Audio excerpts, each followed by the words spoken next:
اور اس نے ابتدا کی، شروعات کی، خلق الانسانی، انسان کی تخلیق کی، من تینی، مٹی سے.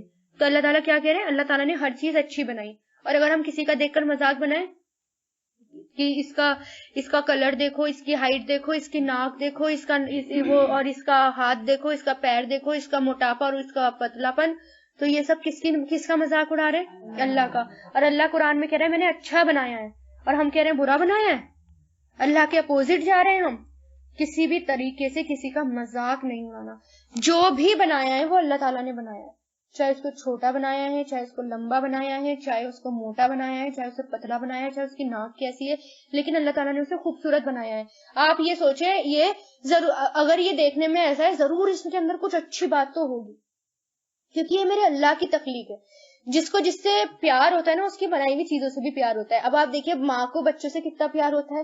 وہی بچہ آپ کے لیے پیار سے روٹی بنا کر لایا، اور کچی آدھی پکی، اور انڈیا کے میپس بنا کر لا رہا ہے وہ روٹی میں. یا آپ کی بیٹی ہے نا، پہلی بار روٹی بنائی ہو اس نے، آدھی کچی آدھی پکی، انڈیا کے میپ، تو آپ کو کیسی لگے گی؟ بہت اچھی بنائی ہے، سوچ نہیں سکتے آپ بری بنائی ہے. تو اللہ سے اگر واقعی میں محبت کرتے ہیں نا، کیسی بھی تخلیق ہے اس کے بارے میں سوچیے. میرے خدا کی، میرے اللہ تعالیٰ کی تخلیق ہے، یہ میرے رب کی تخلیق ہے. اس نے اس میں اچھا بنایا ہے، اس میں اچھا پہلو تلاش کرے، اس میں اچھائی کیا ہے. کسی کا مذاق مت بنائے. اگر اللہ سے محبت ہوگی تو اس کی تخلیق سے بھی محبت ہوگی. یہی محبت جو ہے تڑپ لے کر آتی ہے دعوت کی. یہی محبت کس کی تڑپ لاتی ہے؟ دعوت میں، کہ میں اپنے رب کی تخلیق کو جہنم میں جانے نہیں دے سکتی. مجھے ان کو روکنا ہے، مجھے ان کو بچانا ہے، مجھے ان کو جہنم کی آگ سے بچانا ہے. تبھی تو. اگر محبت ہی نہیں ہوگی تو کیا فرق؟ مجھے کیا لینا دینا، تو جہاں بھی جائے میری بلا سے.